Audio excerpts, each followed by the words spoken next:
gente vive num mundo onde pensar e aprender é visto como algo ligado a uma pessoa inteligente. Mas no livro de hoje, a gente vai ver que realmente no mundo de tantas mudanças e mudanças tão rápidas como elas acontecem atualmente, repensar e parar para pensar, será mesmo que essas coisas que eu acredito funcionam desse jeito, são válidas? Ou seja, repensar as nossas crenças, nossos valores, tudo isso, esse poder de pensar de novo é o que realmente torna uma pessoa inteligente e que consegue se adaptar rápido às mudanças, tendo o melhor resultado possível. Hoje em dia, o que o autor do livro de hoje nos traz? Que as pessoas gostam somente de ouvir aquelas afirmações que confirmam a delas. Eu só gosto de conversar com pessoas que têm as mesmas crenças e as mesmas ideias que eu, porque se eu vou conversar com alguém e esse cara não tem as mesmas ideias que eu, discute, rebate o que eu falo, as pessoas tendem a se fechar e elas não querem essa sensação de conflito. Quando a gente acredita que a gente já sabe tudo e a gente não quer ouvir opiniões contrárias, a gente não quer mais aprender algo novo, a gente vai passar o resto da nossa vida no mesmo lugar. E uma afirmação que grandes pessoas da história falam é que elas se consideram serem curiosas, querem sempre saber algo a mais, estão sempre atrás de algo novo. Então essa habilidade de pensar novamente aquilo que a gente acredita já saber é uma habilidade muito importante e a gente vai ver no livro de hoje. Pense de novo, escrito por Adam Grant. Aqui na capa a gente já tem uma frase do Bill Gates que considerou esse livro como uma leitura obrigatória para quem quer aí criar uma cultura de aprendizado e experimentação que é muito relevante nos dias de hoje. Esse livro está dividido em 3 partes, então na primeira parte do livro a gente vai aprender o seguinte: como repensar nossas ideias, como repensar nossos pensamentos, nossas crenças e nossos valores. A segunda parte do livro a gente aprende a quê? A fazer isso que a gente fez com a gente, só que com os outros, incentivar as outras pessoas a abrirem a mente deles para que eles também se questionem, será mesmo que isso que eu acredito está certo? E a terceira parte do livro ele já passa para um repensamento coletivo, então incentivar aí organizações, o que for que incluir mais de uma pessoa, que todas repensem se aquilo ali realmente é válido. Na primeira parte do livro é muito bacana porque ele já começa com uma frase dizendo que o progresso sem mudança é impossível. Ou seja, para ver aí, tu com certeza vai conseguir identificar alguma área, alguma coisa que tu está fazendo em que tu percebe. Se tu parar para olhar daqui para trás, tu vai ver quantas vezes tu já mudou. Então ele diz que realmente progresso é baseado em mudanças. Tu tem que estar sempre pensando em fazer algo diferente para aí sim continuar avançando, chegando mais perto de onde tu queria e saber que aquele esboço inicial, ao longo do tempo, ele vai se desenvolver de forma natural. Nós, seres humanos, a gente tem um talento muito bom para reconhecer o erro nos outros. Esse cara ele não está com a mente aberta, esse cara ele não quer pensar se ele está certo ou não, esse cara é muito cabeça fechada, esse cara é muito cabeça dura, mas a nossa grande dificuldade é realmente parar quieto e falar, será que eu não estou errado? Adam Grant, o autor do livro de hoje, ele fez um estudo e ele percebe que todas as pessoas passam por 3 profissões quando elas vão se comunicar. A gente começa sendo pastor, depois a gente se torna advogado e depois político. Pastor porque a gente começa disseminando uma palavra, a gente quer ver aí quem que concorda com a gente, tudo isso. O segundo passo é o de advogado, porque é quando a gente precisa ter um argumento ali firme e válido para comprovar de que a gente está certo. E o terceiro é o político, que o político, o que ele precisa? Muita gente concordando com ele. Então, primeiro a gente é um pastor, a gente fala para várias pessoas, depois a gente passa para o advogado, que a gente tem que se firmar na nossa decisão, dizer e mostrar que a gente está certo com argumentos válidos, e depois políticos, que é conseguir o maior número de pessoas que concordam com a gente possível. Mas o que ele diz aqui? Que tu não precisa ser nenhum desses 3, tu precisa ser um cientista. Pensa comigo, o cientista é um cara que ele está sempre testando coisas novas e ele não pode acreditar que ele já sabe. Não, ele não sabe nada, o que ele faz, ele vai testando. Esse com esse acontece esse, isso com isso acontece isso. Então a base de vida do cientista é a experimentação. Ele não baseia nada no que ele acha. Eu acho que o ser humano nasceu assim. Não, ele tem que se basear 100% na ciência e ele sabe que a opinião própria dele não é válida e não pode influenciar no processo. E qual que é a grande mágica dessa ideia? Não é para que só na comunicação tu seja um cientista, mas que na tua própria vida tu seja curioso, tu não tome conclusões, tu não faça nada disso, tu simplesmente viva experimentando coisas novas, diferentes, a todo momento, sabendo que tu realmente não sabe nada. E olha o exemplo que ele nos dá do cara da BlackBerry. que se ele tivesse simplesmente parado um dia e se questionar, será que esse celular aí que o pessoal está fazendo, que não tem teclas, vai dar certo? Mas não, ele nem sequer se deu o trabalho de pensar de novo a crença dele. Ele simplesmente disse, esses caras estão errados, isso não vai dar certo. E eu com BlackBerry vou dominar o mercado. Esse cara simplesmente não existe mais, ninguém sabe da vida dele, muito menos da empresa. E um dos clientes dele, chamado Steve Jobs, usava um BlackBerry. Ele simplesmente pensou, e se isso aqui for diferente, se isso aqui não tiver tecla, o que vai acontecer? E tará, foi o que aconteceu. Eu tô gravando com um celular que foi simplesmente um experimento do Jobs. Então a gente teve aí uma empresa bilionária que um simples cara, o cara que era responsável lá, ele podia ter pensado, será mesmo que esse negócio de celular touch vai funcionar? Mas ele nem se deu o trabalho de pensar e deu no que deu, os caras desapareceram. Então frases como nunca vi isso em nenhum lugar, isso não vai dar certo, isso é muito complicado, são os primeiros passos que a gente tem que dar para realmente parar. Será mesmo que eu não estou errado? Será mesmo que esse pessoal eles estão certos, eles têm razão? Então é muito importante esse modo cientista da experimentação, onde tu tá sempre testando coisas novas e não se deixa levar pelo que tu acredita. Charles Darwin disse uma vez, é mais possível que a ignorância te traga confiança do que o próprio conhecimento.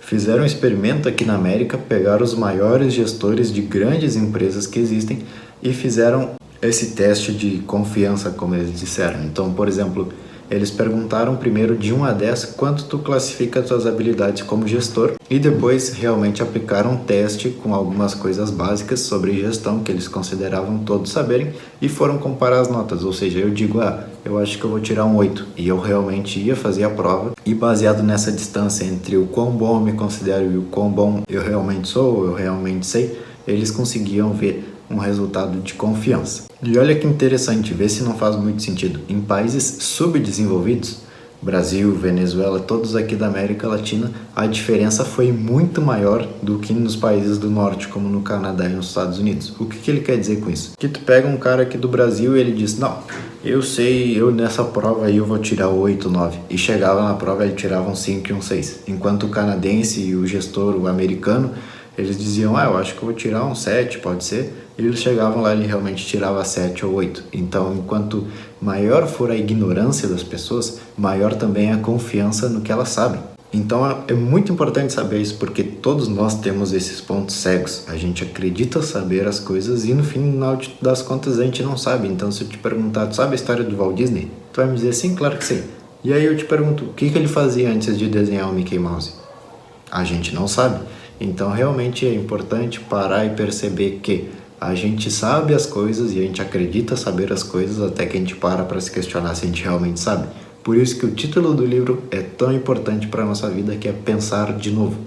O autor também nos traz uma frase de um cara que é muito bacana, que ele fala, eu tenho um diploma em Harvard e sempre que eu tô errado, o mundo não faz sentido para mim. Mas isso é claro, se tu tem um diploma em uma boa faculdade, não quer dizer que tu tem que saber tudo no mundo, quer dizer que tu conseguiu passar ali nos testes que eles queriam. Então às vezes a gente tem que ter esse senso de humildade, de saber que a gente realmente não sabe tudo, nem tanto quanto a gente imagina. Agora vamos ver a segunda parte do livro, Repensamento Interpessoal, como poder ajudar a outra pessoa a fazer ela se questionar também. E o autor aqui nos diz que essa parte é muito complicada porque envolve um pouco sobre técnicas de negociação também, porque a gente não quer que a pessoa se feche antes dela começar a nos escutar. Então, basicamente, o que ele nos diz? Que numa conversa, se a pessoa já começa em um desacordo contigo, é difícil dela te escutar, porque ela simplesmente entra num senso de bloqueio e ela quer se defender e qualquer coisa que tu disser, mesmo que seja algo que faz muito sentido, para ela não vai fazer e para ela tu tá errado e tu vai seguir errado para sempre. Então, o primeiro passo para o repensamento pessoal é isso, encontrar um denominador em comum. Para quê? Para que eu possa sempre assinalar isso e a pessoa concordar comigo. Então, se eu torço para o time vermelho e tu torce para o time azul, a gente ficar falando que o meu é melhor que o teu, o meu é melhor que o teu, não vai dar em nada. Mas se a gente falar realmente, nós dois a gente gosta muito de futebol e o cara, a gente gosta muito de futebol. Então, denominadores comuns para que a pessoa, pelo menos, comece a ter um senso de familiaridade contigo e ele veja que vocês não são tão diferentes assim quanto ele imaginava. Depois dessa pessoa concordar contigo pela primeira vez, isso é muito importante, pessoal. Não desenvolvam ideias em situações de ataque e defesa, onde tu percebe que ou ele está te atacando e tu está se defendendo, ou ele está te atacando Não, ignora isso. Tenta sempre achar o denominador comum, para que depois que ele comece a concordar contigo, aí sim, tu consiga se comunicar melhor e as chances dele te entender são maiores do que antes. Agora, qual o próximo passo? Tu tem que saber que a ideia que tu tem, as crenças, o que tu está pensando, com certeza é a resposta de alguma pergunta. Então, o que a gente tem que descobrir é qual é a pergunta que eu preciso fazer para esse cara, para que a resposta dele seja exatamente esse pensamento que eu tenho no momento. Então o cara já concordou contigo a primeira vez, ele já respondeu algumas perguntas que se inclinam mais para o teu lado do que para o dele. O que a gente vai fazer agora? Mais argumentos? Não, claro que não, senão a gente vai voltar para aquela situação de ataque e defesa. Ele diz aqui no livro que 2 argumentos no máximo já está muito bom. A gente tem que parar com a ideia de querer convencer a pessoa naquele momento de que é assim e pronto, e simplesmente saber que o nosso papel é gerar curiosidade na pessoa, fazer com que ela se pergunte: será mesmo que esse cara tá certo? Essa é a nossa intenção de uma discussão, e não realmente fazer a gente ganhar aquilo ali, porque querendo ganhar ele vai perceber que se tu ganhar ele vai perder, então ele não vai querer prestar atenção no que tu tá dizendo, e não é isso que a gente quer simplesmente plantar uma semente da dúvida para que ele mesmo, com as opiniões dele, com as crenças dele, depois lá quando ele chegar na sua casa, ele se convença de que a ideia ali que tu queria propor no momento era a situação, era a ideia correta. Ele nos mostra aqui que a maioria dos psicólogos sabem que a melhor pessoa para te convencer é tu mesmo. Então eles fizeram um teste enviando e-mails para torcedores fanáticos num clube, não sei se era de futebol americano, de basquete, mas eles mandaram 2 tipos de e-mail para todos os sócios que tinha no banco de dados do clube. O primeiro e-mail ele trazia vários dados de porquê a importância do público no estádio e como isso pode influenciar a vitória, ou seja, era um e-mail gigante cheio de argumentos para que as pessoas entrassem no link que foi enviado naquele e-mail e comprassem o ingresso na hora. E o outro e-mail, eles simplesmente falaram: esse final de semana tem jogo, você vai? E o link para compra de ingressos. O que aconteceu? Comparando esses 2 links, a conversão que os 2 links tiveram, o segundo foi muito maior, foi quase o dobro. Por quê? Porque tu não teve que convencer o cara a nada, tu simplesmente fez a pergunta: tem jogo, tu vai? E que ele se convença, ele vai pensar: bom, eu tenho que fazer isso, final de semana, talvez surja um tempo, talvez eu não possa ir, mas que ele mesmo use os argumentos dele para se convencer. Esse é o jeito mais fácil de realmente conseguir fazer a pessoa concordar contigo, porque se tu começa a dar vários argumentos, a pessoa vai ficar pensando, se fechando, tentando te entender. Mas se tu simplesmente fazer uma pergunta e ela fazer todo esse trabalho sozinha, ela vai chegar à conclusão: se ela quiser ir, ela vai; se ela não quiser ir, ela não vai. Então ninguém melhor do que tu mesmo para se convencer de alguma coisa, se lembra disso. Depois eles fizeram outro experimento também para nos comprovar como essa questão de fazer as pessoas repensarem é muito bacana. E lá nos Estados Unidos, os Yankees e os Red Sox são muito rivais. E o que eles fizeram? Eles pegaram uma carta, 2 cartas diferentes na verdade, exatamente a mesma história, tudo igual. Uma carta começava assim: ó: eu, torcedor do Red Sox, sempre fui ao estádio desde criança e me criei no ambiente do beisebol. Essa carta eles mostravam para torcedores dos Yankees. Quando o cara que é torcedor do Yankee começa a ler a carta e já vê lá no início que o cara é torcedor do Red Sox, ele já começa falando: esse cara é um babaca, ele torce pro time errado, coitado, passou a vida toda dele sem ganhar nada. E no final de tudo, mesmo sendo um texto muito bem preparado, muito emotivo, o torcedor do Yankees não sentia absolutamente nada, porque lá no início ele já encontrou um motivo para discordar daquele cara. O segundo texto era simplesmente, a segunda carta, né, era simplesmente: desde criança me desenvolvi no beisebol, o esporte me ajudou muito na minha adolescência, tarará, tarará, tarará. Como ele foi crescendo junto com o pai dele, a ligação dele do beisebol, e o cara do Yankees lendo aquilo: muito bacana, eu também sou assim, eu também sou assim. E daí lá no final ele dizia: e por isso que eu torço pro Red Sox. E a reação dos torcedores do Yankees era totalmente outra. Simplesmente eles diziam: ué, que estranho, eu finalmente encontrei um torcedor do Red Sox que é inteligente e teve uma vida bacana, que estranho. Mesmo com um tom de brincadeira, mas eles diziam: o cara escreveu muito bem, o texto é muito bonito, mas é uma pena que ele seja torcedor do Red Sox. O que não foi o que aconteceu na primeira carta, porque quando essa informação está no início, que o cara já se bloqueia, só vem piada, xingamento e tudo isso. Então a gente percebe que se no início o cara já concorda contigo, tem grandes chances de no final de tudo, mesmo sendo o maior rival da história do time dele, ele vem a gostar de ti sem nenhum problema. E agora entrando na terceira parte do livro, como a gente pode criar comunidades que se interessem por repensar. Ele nos traz aqui o caso do Al Gore, que é um cara que foi dar uma palestra no TED Talks e ele foi falar sobre alguns assuntos importantes da atualidade, mas tinha um porém. Ele sabia que ele não podia chegar lá na frente de todo mundo e já dar o ponto de vista dele.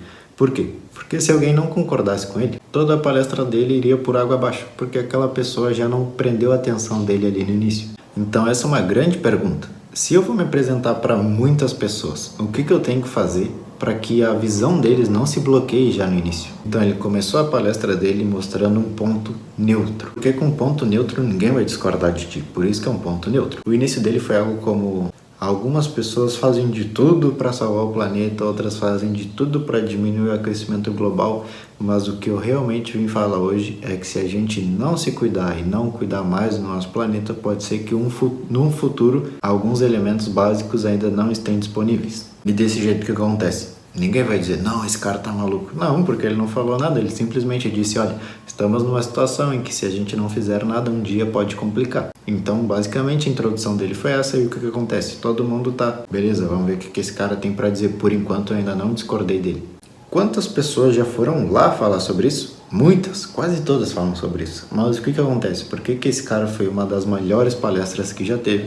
Porque simplesmente as pessoas começam falando qual é o seu ponto de vista ou propondo uma solução que é tão complexa que todo mundo fica com preguiça e simplesmente não presta mais atenção no que eles têm para dizer. Um outro bom exemplo que o autor nos traz é sobre um dia, uma manhã, eles acordaram e em todos os jornais tinha uma manchete falando sobre os benefícios do café.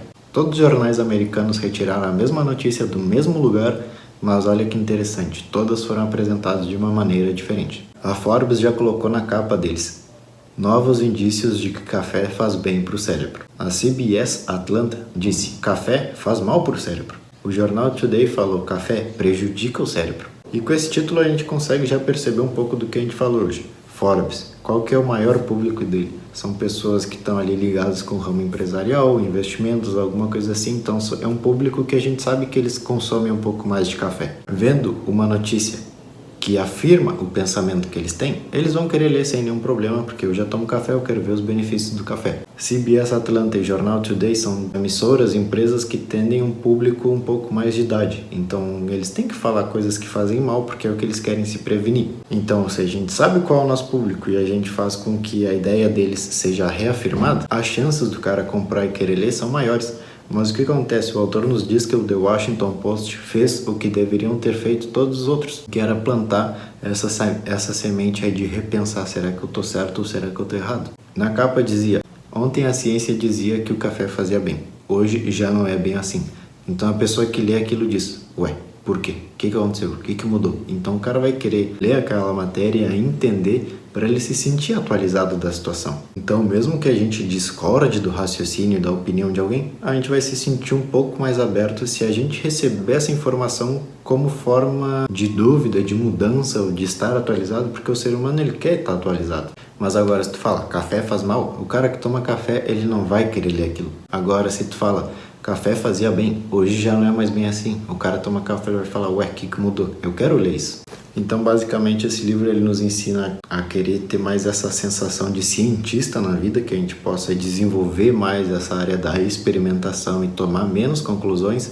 A cada dia que passa, a gente pensar e entender que realmente a gente não sabe o tanto quanto a gente acredita. E depois essa parte aí da comunicação, onde a gente tem que realmente incentivar as pessoas a se questionarem. Não tu chegar com o teu discurso e teus argumentos para que a pessoa acredite em ti ali naquele exato momento, mas que ela vá para casa com uma sensação de dúvida ou que ela queira ler, queira ir atrás da informação, porque desse jeito ela vai estar aberta a te escutar. E não tenha preguiça de reescrever, de fazer de novo ou de pensar de novo. Imagina o cara da BlackBerry. O que podia estar acontecendo no mundo hoje, uma batalha gigante de tecnologia, se o cara tivesse realmente parado para investir nesses celulares touchscreen. Então tu pode perceber que grandes mudanças podem vir a acontecer na vida e no mundo quando a gente para repensar tudo aquilo que a gente acredita estar certo. Bom, pessoal, esse foi o livro do Adam Grant, Pense de Novo. Espero que vocês tenham gostado e nos vemos em um próximo episódio. Valeu!